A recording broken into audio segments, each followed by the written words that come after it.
ئەنگىلىيەپارلامېنت ئەزالىرى ئىچكى ئىشلار مىنىستىرىغا خەت ئەۋەتىپ، خىتاي زۇلۇمىدىن قاچقان ۋە ئەنگىلىيەدىن پاناھلىق تىلىگەن ئۇيغۇرلارغا ئاپتوماتىك ھالدا مۇساپىر سالاھىيىتى بېرىشىنى تەلەپ قىلدى. تاراتقۇلارنىڭ خەۋىرىگە قارىغاندا، ئەركىن دېموكراتلار پارتىيەسى تەرىپىدىن يېزىلغان مەكتۇبنى كونسېرۋاتىپلار پارتىيەسى، ئىشچىلار پارتىيەسى، شوتلاندىيە مىللىي پارتىيەسى ۋە يېشىللار پارتىيەسىنىڭ 44 نەپەر پارلامېنت ئەزاسى ۋە سىياسىي ئورۇنلار ئىمزالىغان بولۇپ، مەكتۇبتا ھۆكۈمەتنى خىتاي دۆلىتىنىڭ دىنىي زىيانكەشلىكىدىن قېچىپ كەلگەن بارلىق ئۇيغۇرغا ئاپتوماتىك ھالدا مۇساپىرلىق سالاھىيىتى بېرىشىگە چاقىرغان. ئەنگىلىيە مۇھاپىزەت گېزىتىنىڭ خەۋەردە دۇنيا ئۇيغۇر قۇرۇلتىيى ئەنگىلىيە ئىشخانىسىنىڭ مۇدىرى رەھىمە مەھمۇدنىڭ سۆزىنى نەقىل قىلىپ، ئۇيغۇرلارنىڭ ئانا ۋەتىنى شەرقىي تۈركىستاندىن كەلگەن بارغانسېرى كۆپ دەلىللەر ئۇيغۇر خەلقىگە قارشى ئىرقىي قىرغىنچىلىق ئېلىپ بېرىۋاتقانلىقىغا ئىشارەت قىلغان.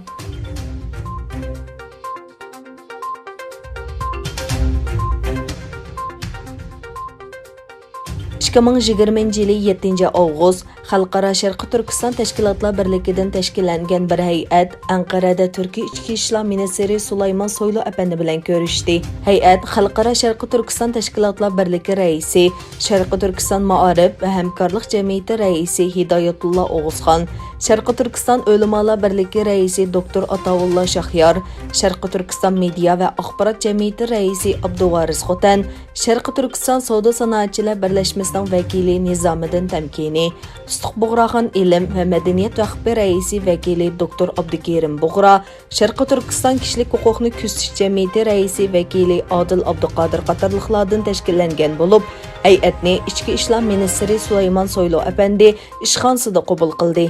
Heyət Ministr Sulayman Soylu əpəndiga Uyğurlarning mədəniyyəti əks ettirilgan xotira gilam hədiyyə qildi.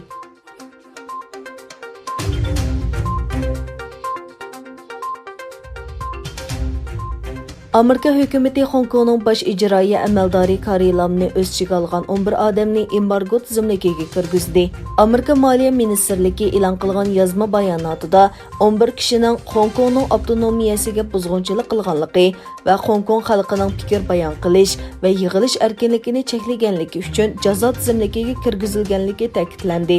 Jazo tizimligiga kirgizilganlar ichida خوڭكوڭنىڭ baş icraiyyə əməldari karilam, Saqçı qismining komissari Chris Tangping, sobiq saqçı boshlig'i Stephen Low-Wai-Chong va خوڭكوڭنىڭ bir qism yuqori darajalik amaldorlari bor.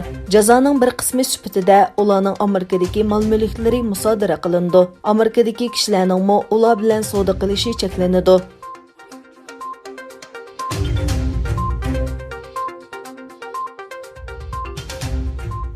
Amerika İstihbaratı, Xitay, Rusiya və İranның 2020 yıllık prezident saylamiga aralashishdan endişe qilmoqda. Dövlətli qarşı istihbarat bexatarlik mərkəzinin məsulü Xitay Trumpның saylamda uturishini ümid qiladi. Rusiya Baydenga töhmət qilmoqchi bo'layotidu. İran bolsa demokratik organlarga buzg'unchilik qilmoqchi bo'layotidu dedi. Dövlətli qarşı istihbarat və bexatarlik mərkəzinin məsulü Bill Ivanina Amerika axbarat organının bu üç dövlətning fəaliyyətiga bergan bahasını ortaqlaşdı. Dövlətlik casusluqqa qarşı turuş bexatarlik mərkəzinin məsulü mundaq dedi. Xitay prezident Trumpni mo'ljalligisiz rəhbər deb qaraydı. Hamda uning saylamda g'alaba qilishini xohlamaydi. O Xitayning noyabrdagi saylamdan ilgari Amerikaning siyosatini shakllantirish va Xitoyga qarshi deb qaraydigan bir qism siyosiy arboblarga besim ishlatishni kuchaytirganligini ko'rsatdi. Bill Ivanina mundaq dedi: Xitoy tajovuzchilik harakatining xatari va foydasini davomli baholaydi. Lekin ular yaqinqi bir necha yil ichida Amerika hukumatining Xitoy virusi va Houstondagi Xitoy konsulxonasining taqilishi to'g'risidagi qadam bosqichlarini tanqid qiladigan so'zlarni ishlatib keldi.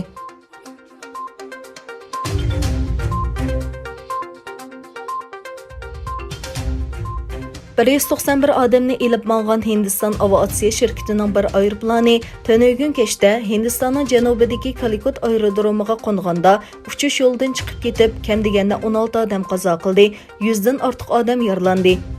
Bu Boeing 737 tiplik yolۇچىلارئايروپىلانى Hindistan aviatsiya şirketining tarmoq şirketiga tava bo'lib, shu kuni Arab Birlashma Xalifaligining Dubaydan Hindistanning Kalikutga qarab uchgan.